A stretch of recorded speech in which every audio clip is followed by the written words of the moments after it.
सगळ्या तुटलेल्या कड्या जोडण्यासाठी असेल, तो संकल्प स्वतःची राजकीय पोळी भाजून घेण्यासाठी, माणसा माणसात भिंती उभारणाऱ्या भिंती तोडण्यासाठी असेल, भलेही मला कष्ट पडो, भलेही मला संघर्षाचा सामना करावा लागेल, तो संकल्प मी नक्कीच पुरा करणार आहे आणि तो मी नवरात्रीमध्ये तुम्हाला सांगणार आहे. तुमचा माझ्यावर विश्वास आहे ना? आहे का? एवढ्याच लोकांचा आहे का? जेवढे हो म्हणायलेत तोंडात जीव आहे का? मग जरा जोरात म्हणा, तुमचा माझ्यावर विश्वास आहे का? मुंडे साहेबावर प्रेम आहे का? मुंडे साहेबावर श्रद्धा आहे का? मुंडे साहेबांची मान मी वर करायले का खाली करायले का? म्हणजे तुम्ही बरोबर बोलायला. तर मुंडे साहेबांची स्वर्गात मान उंच झाली पाहिजे, असा प्रत्येक मुंडे साहेबांचा मावळा लढला पाहिजे, असं काम आपल्या हातून झालं पाहिजे. आणि या बीड जिल्ह्याची विस्कटलेली घडी भरून काढण्यासाठी आपण प्रयत्न करू, कारण आपण प्रयत्न करणारे लोक आहेत. आपण बनलेल्या खिरीत मीठ घालणारे नाही. मी संकल्प घेते आज की तुम्ही इथून माझ्या एक गोपीनाथ गडाचा प्रसाद म्हणून एक वृक्ष घेऊन जा. तुमच्या घरामध्ये कोणाचाही वाढदिवस असेल, तुम्ही किमान 11 झाडं लावा, किमान तुमच्या परिस्थितीप्रमाणे. नुसते लावू नका, ते वाढवा. तुमच्या घरी काही दुःख झालं असेल, तुम्ही गोड जेवण करता तेव्हा सुद्धा प्रत्येक वालेल्या माणसाला एक वृक्ष द्या. आणि त्या वृक्षाची सावली, ही वृक्षाची सावली तुमच्या पुढच्या पिढीसाठी आहे, लक्षात ठेवा. पहिले लोक संपत्ती देत होते, मालमत्ता देत होते, जमीन देत होते, जायदाद देत होते. आता आपण जो प्रत्येक श्वास घेतोय तो आपण पुढच्या पिढीपासून हिरावून घेतोय. ही जबाबदारी आपल्या सर्वांची आहे. त्यामुळे इथून तुम्ही सगळे झाड घेऊन जाणार आणि प्रत्येक महत्वाच्या दिवसाला तुम्ही वृक्षारोपण करणार. 3 जून आणि 12 डिसेंबर आणि दसऱ्याला सुद्धा आपण आता आपला संकल्प आहे, जग काय करेल मला माहित नाही, माझ्यावर मुंडे साहेबांवर प्रेम करणाऱ्यांना संकल्प आहे की तुम्ही आता ते वृक्षारोपणाचा संकल्प माझ्यापासून पुढे न्यायचा. मी एकटीने लावून तुम्हाला श्वास मिळणार नाही, ऑक्सिजन मिळणार नाही. करणार. दुसरा संकल्प, मुंडे साहेब कोण होते? कोण होते? लोकनेते होते. त्याच्या आधी कोण होते? मुख्य काय? शेतकरी होते. मुंडे साहेबांच्या राजकारणाची सुरुवात कशी आहे? शेतीवर, शेतकऱ्यांवर अन्याय झाला तर ते उठवायचे, ते त्याच्यासाठी लढायचे. पहिला मोठा विक्रमी मोर्चा जर नागपूरमध्ये शेतकऱ्यांच्या कर्जमाफीचा कोणी नेला असेल इतिहासात, तर गोपीनाथ मुंडे नावाच्या या तुमच्या लेकरांनी. मुंडे साहेब शेती करायचे. आता मी पण असं ठरवलंय की रासायनिक नसलेली शेती मी करणार. हा माझा संकल्प आहे. कारण मी जर जे केलं तर तुम्ही कॉपी करता. काय ताईनी जी गाडी घेतली ती गाडी घ्या वाटते. आता माझ्यासारखे कपडे तुम्ही घालत नाही, नशीब. पण ताईनी गॉगल घालून फोटो काढला, तुम्ही गॉगल घालून फोटो काढता. ताई अशा वळल्या तशा वळल्या, सगळं करता की नाही? मुंडे साहेबांसारखं करता. मग मी जे करेल ते तुम्ही करणार. म्हणून मी ठरवलंय की रासायनिक खतांशिवाय शेती करायची. पहिल्या वर्षी मला नुकसान होईल समजा, पण जैविक शेती किंवा नैसर्गिक शेती मी करणार आहे. मुंडे साहेब शेतकरी होते. आज मातीची जी अवस्था झालेली आहे, पाण्यामध्ये जे प्रदूषण आहे ते उद्योगापेक्षाही जास्त हे शेतीमधल्या रासायनिक खतांमुळे.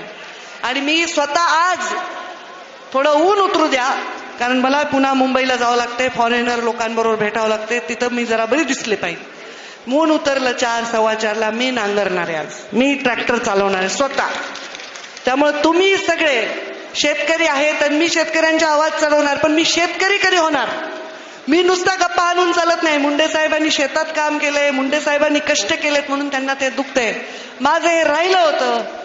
या सगळ्या धकाधकीत मी स्वतः आज जाऊन माझं शेत नांगरणार आहे. आणि शेतकऱ्याच्या ज्या दुःखांसाठी मी आवाज उचलला, शेतकऱ्यांना प्रचंड विमा दिला, ज्या जगामध्ये आपल्या सत्कार झाला आपल्या बीड जिल्ह्याचा, आपल्या कलेक्टरचा, हे सगळं केलं.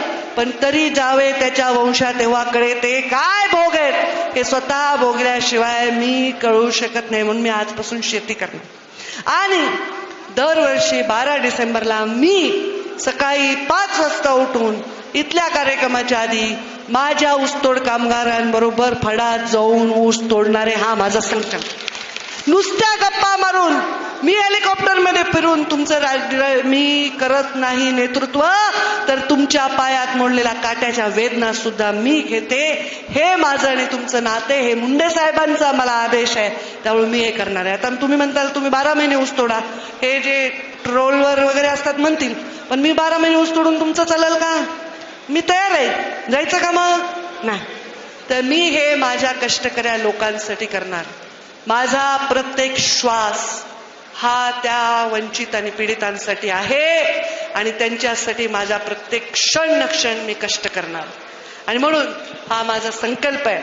या संकल्पामध्ये तुम्हाला एक संकल्प देते, तुमच्यापेक्षा लहान माणसाचं काम करा. फार वाईट दिवस येऊ शकतात ना, थोडे दिवस.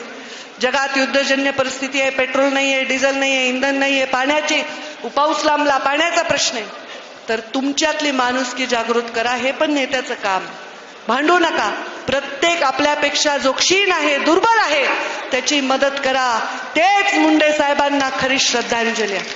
हे संकल्प आज मी तुमच्या सर्वांसमवेत सांगत आहे. त्याच्यातले जे कोणी हे संकल्प पुढे नेतील त्यांच्यावर माझी चांगली दृष्टी राहील. त्यांच्यावर, कारण तुम्ही जसे वागाल तसे तुम्ही जगाल. कळलं ना? तुम्ही जसं वागाल तसं तुम्ही जगाल. तुम्ही जर चांगलं वागलात, सज्जन राहिलात, तर सज्जन आयुष्य जगताल. मी तर नेहमी म्हणते, आमचे भगवान बाबा सांगायचे 2 एकर रान विका पण शिका. मी म्हणते 2 घास कमी खा पण स्वाभिमानाने राहा. हे माझा तुम्हाला संकल्प. त्यामुळे तुम्ही सर्वजण हे संकल्प घेऊन मुंडे साहेबांच्या आठवणीमध्ये हे 4 गोष्टी केल्या तर मी, तुम्ही आणि मुंडे साहेब ही कडी कोणीही तोडू शकणार नाही. अजून एक माझा संकल्प आहे, पण तो मी आता जाहीर करणार. तो मी नवरात्रीत जाहीर करणार. तर मीडिया वाल्यांनो, तुम्ही विचार करा नवरात्रीपर्यंत माझा काय संकल्प असेल. तो मी संकल्प करणार आहे. आणि तो संकल्प या सगळ्या तुटलेल्या कड्या जोडण्यासाठी असेल. तो संकल्प स्वतःची राजकीय पोळी भाजून घेण्यासाठी, माणसात भिंती उभारणाऱ्या भिंती तोडण्यासाठी असेल. भलेही मला कष्ट पडो, भलेही मला संघर्षाचा सामना करावा लागेल, तो संकल्प मी नक्कीच पुरा करणार आहे. आणि तो मी नवरात्रीमध्ये तुम्हाला सांगणार आहे. तुमचा माझ्यावर विश्वास आहे ना? आहे का? एवढ्याच लोकांचा आहे का? जेवढे हो म्हणायलेत, तोंडात जीव आहे का? मग जरा जोरात मला. तुमचा माझ्यावर विश्वास आहे का?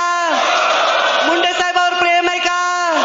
मुंडे साहेबावर श्रद्धा आहे का? मुंडे साहेबांची मान मी वर करायले का खाली करायले का?